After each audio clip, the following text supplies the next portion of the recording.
If Keefe D is found guilty of Tupac's murder, will it be any concern for his safety in prison? Yes, I think he's in big. Will Cuff ID's safety in prison be a problem if he is found guilty of Tupac's murder? Yes, I believe that he will be in serious trouble if he gets to prison because, well, nobody is greater than Tupac. Tupac's family and millions of fans around the world doubted they'd ever see 27 years after his killing Dwayne Davis, a man long known to investigators in court charged with murder. So they finally got the guy they're saying called the hit on Tupac in '96. His name's Dwayne Keefe D. Davis.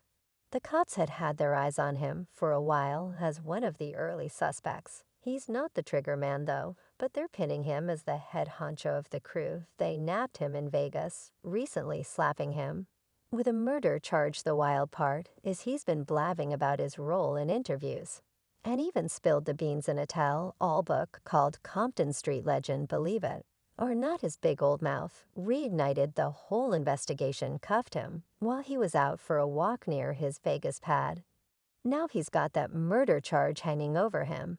And if the jury throws in a twist about gang stuff, he could be looking at an extra 20 years behind bars. We got our hands on a boatload of transcripts that they dropped on Friday. They spilled the beans on the grand jury biz, which kicked off back in late July. They ended up hauling in some aides' old buddies, Pox pals, and even some retired cops from the good old days. They were all jabbering about the beef between Tupac label Death Row Records and Bad Boy Records, the home of his rival Biggie Smalls. That's what lit the views of this whole East Coast-West Coast hip-hop rivalry showdown began in the 1990s.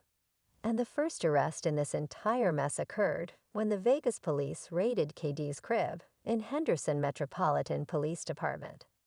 They said they were looking for evidence related to Tupac's murder key, who is still in jail and refuses to talk. We tried to reach him, but he and the missus haven't returned our calls or texts since the raid in early July.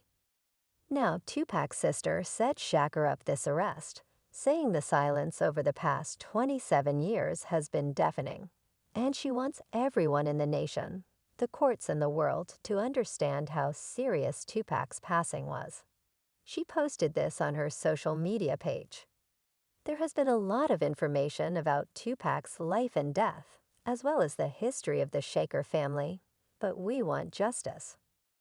On September 7, 1996, Tupac was driving a BMW with Suge Knight, the head of Death Row Records, and they were waiting at a red light near the Las Vegas Strip when a white Cadillac pulled up.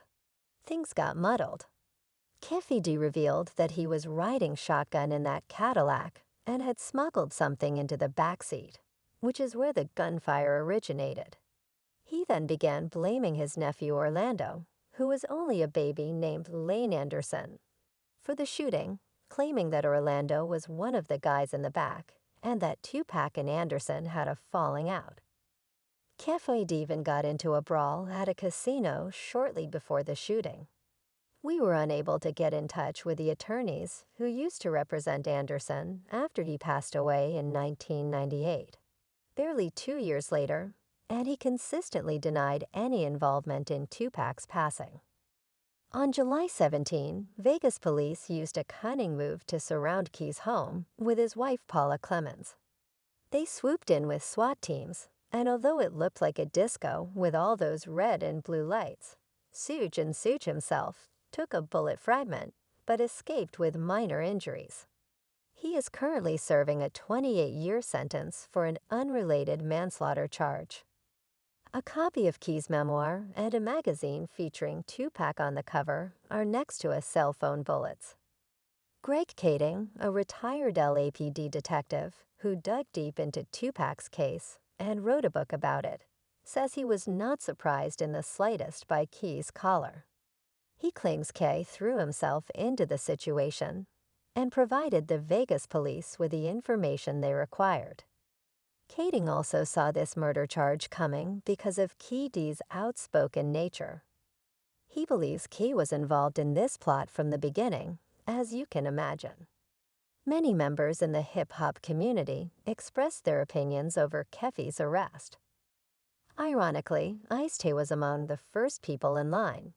And if you ask Ice, things are looking rather grim for Keefe as he may be imprisoned until his very final days. In a recent conversation with an interviewer, Ice-T offered his thoughts on the latest development in the long-running mystery surrounding Dwayne Davis' arrest and subsequent mention in relation to Tupac Shakur's 1996 murder. I basically said people just can't keep their mouth shuts. He's talking about all those interviews and chit-chats Keefe did with DJ Vlad Art of Dialogue and others in recent years. I'm not going to go into the details on that one. Keep your streets, homie. I ain't going to go into detail on that. You said the shots came from the back big dear Orlando, who shot 2 buckets that keep for the cold of the streets. It just came from the back seat bro. He's also kind of scratching his head on this one, wondering why it took so long to NABK. When the authorities knew about his involvement, all along he's saying that La probably had the lowdown on how things went down from the start. IST can wrap his head around why it took law enforcement ages to make this move now. According to him, if you're in the same car as someone doing a crime, you're part of it. And if you age me a gun, and I use it for something shady, you're a part of it too. It's like you're helping the crime happen. You know, this seasoned actor Ice-T wrapped up by predicting that this reputed gang member is pretty much looking at life behind bars. He's not too optimistic about KD's prospects, especially because all the things he's blabbed about. I pointed out, he spilled the beans about everyone else in the car. As far as Ice-T sees it, Keefe dug his own grave, and he'll be spending the rest of his days in the slammer. No need for any other witnesses to testify, according to him. Just last month, Las Vegas police hauled Keefe in after a Nevada grand jury threw an indictment his way charging Keefe with murder using a deadly weapon. If Keefe gets convicted, he's going to look at an extra 20 years due to his gang activity, as reported by the Associated Press now. While law enforcement is saying KD pulled the trigger, they're reckoning that he was the mastermind behind this whole operation, as you might imagine. I wasn't the only person who commented on Pac's passing and Keefe's role on the internet. Although Besant, the roast legend, had something to say, the officials never brought him up in their remarks, even if they were directed at someone else who is genuinely involved in this situation as well. Pete and FY sent in and holding back when it comes to Sean Puffy Combs. He's been talking about it and recently gave Puff some friendly advice on how to look at things. Now you might be wondering, why is that? Well, it all began when Keefe revealed information, implying that Puff may have been involved in the Tupac Shakur murder from the beginning. When source obtained access to the transcript of Keefe's conversation with Detective Greg Caden, Diddy was eager to remove Tupac and his entire group from the picture and was prepared to spend a cool $1 million to do so. During the interrogation, they persisted in questioning about every detail of the conversation. Keefe revealed that he and his group were looking for a good meal and that they wanted $1 million.